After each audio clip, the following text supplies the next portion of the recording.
doby se skládám ty texty, mývám pocit, že žiju už jen proto. Už dlouho se necítím tak jako dřív, už to prostě dávno není ono. Vím, že si za moje fucking stavy můžu hlavně sám, ale na tolik myšlenek, co mývám v hlavě, nestačí jedno slovo. To fakt ne. Někdy by na to nestačilo ani těch slov 1000, proto to občas skládám, abych se zbavil aspoň na nějakou dobu toho. Trápí mě tak často myšlenkama přehlcená hlava, ale i když se snažím, nejde mě toho prostě moc dělat proto. Nejde.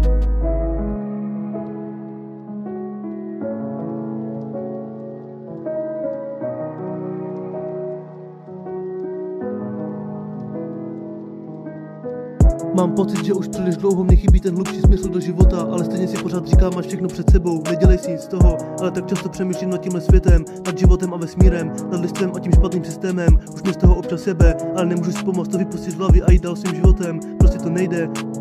Už toho na mě bývá příliš mnoho.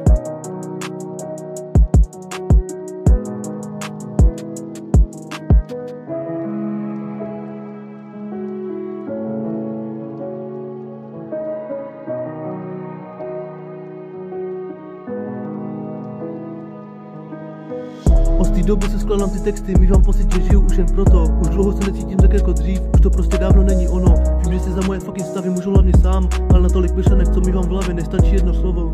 To fakt ne. Někdy by na to nestačilo ani těch slov 1000, proto to občas skládám, abych se zbavil aspoň na nějakou dobu toho. Trápí mě tak často myšlenkama přehlcená hlava, ale i když se snažím, nejde mě toho